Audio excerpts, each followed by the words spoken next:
Hi guys, welcome to Iron Coding. In this video, we're going to create a smooth infinite carousel animation using HTML and CSS. As you can see on the screen, these image cards move continuously from right to left in a seamless loop. On both sides, we also have this subtle fade effect that makes the animation look smoother and more modern. So without any further delay, let's get started. Firstly, go to Desktop, create a new folder with name of Carousel Effect.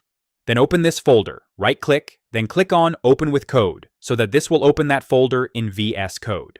Create a new file name as index.html by clicking this icon. After that, we have to generate a boilerplate code by simply typing ! and hit Enter. Here we have a complete boilerplate code. So first of all, we have to change the title name to 3D-PNG Carousel. This title will shown on the Browser tab at the top. After that, create a div. Give it a class name as Scene. How project created like this, we have to create the scene, so this images will all floating on that container on that div. After that, create another div. Give it a class name as A3D. This A3D div container contains all images in it. And after that, we will create a 12 image tag in same div. For that, we're going to use this emmet abbreviations, img*12. Here we have all 12 image tag. You can see we have a div which is a parent div, and we have another div which is a child div, and we named it this div as Scene, and the other child name as a 3D, and we have total of 12 image tags. After that, we will give it a class name as card to all image tag.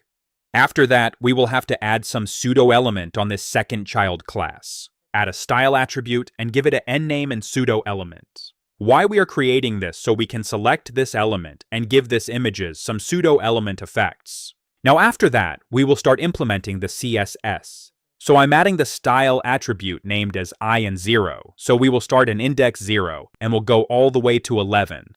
So it create a total of 12 images. After that, we're going to add images by just open file directory and copy the PNG folder that I'll provided. Simply paste it in the directory and don't worry about asset. I'll put all the asset file in descriptions. After that, we will use the images on here. So in this source attribute, I'm going to add the PNG along with its name and same along with the rest of all. Now, as you can see, we will imported all the 12 images that we have. Now, by link tag, add a CSS file below the title, then hold Control button and left-click the style .css. It will create a CSS file automatically.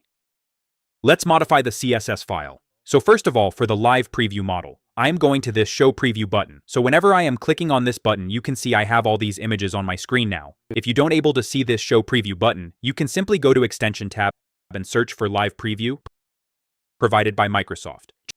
Just download this. After that, you will always shows this button on the top. Just click and preview all the HTML content you have written. After that, we will have to style the CSS file. First of all, I'll select the HTML and body tag now, where those HTML and body tag are from as. You can see we have an HTML right here, so I am selecting these tag, and in this HTML we have head, and secondly we have body, so we are selecting this body tag as well. Now after that, after selecting, we will give a display as a grid, because we want to arrange these elements in a grid layout. After that, let's just go with another time selecting the same element, HTML. Give height of 100%. Now why I am giving it 100%? Because we don't want this to add a vertical scroll bar, or should not give me a vertical overflow effect. Next, we'll set a background color for the body. I'll choose off-white color. Now select a class scene with dot. Select A3DE. Now give some styling. First we will give display grid, because in this div right here, we have grid columns, and we are show this in a one single row. After that, select scene, again give overflow property and make it as hidden, so the overflow of the images will be hidden, so we will don't see a horizontal scroll bar right here. Now add perspective property and give it 35 EM. It will give me a perspective 3D property, which is starting with 35 EM. Then we will add a mask, which is going to be a linear gradient at 90 degrees. So the linear effect will start from 90 degrees and begin with the black color. After that, it will start from red from 20% to 80%.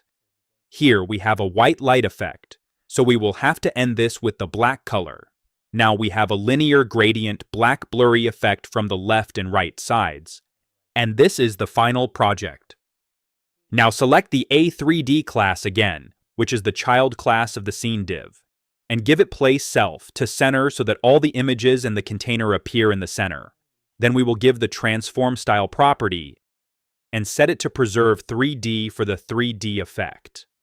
After that, give it an animation RY with a duration of 32 seconds. This will be a linear animation with the infinite property, so it will run continuously as an infinite animation.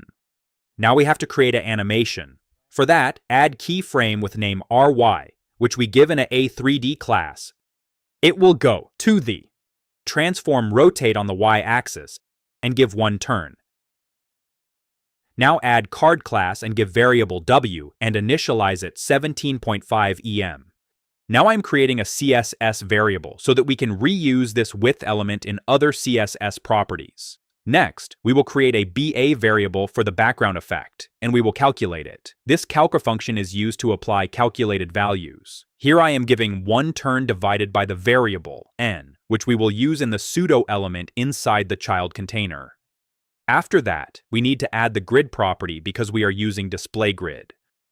So we will use the grid area property and set it to 1/1, which means it will place everything in the same grid area and divide the display into a single section. Then add a width, and we will use the same variable that we created above, which is -w. Next, add an aspect ratio of 7/10. After that, add the object fit property and set it to cover. This will make the image cover the entire container. Then add a border radius, which gives roundness to the images. As you can see, we now have rounded corners on the images. Next, we will add the backface visibility property and set it to hidden. Now you can notice that the background images are not visible. We can only see the front image right now, so to fix that, we will add the transform property. We will use rotate on the y-axis, calculated using the variable I. This is the image index variable, which starts from 0 to 11. After that, we will multiply it by the variable -BA, which we calculated earlier. Then we will create another transform property, which is translate on the z-axis. We will use the calc function, starting with -1 multiplied by 0.5, and then multiply it by the width variable. After that, add 0.5 EM, divide it by 10, which will be 0.5 multiplied by the variable -BA.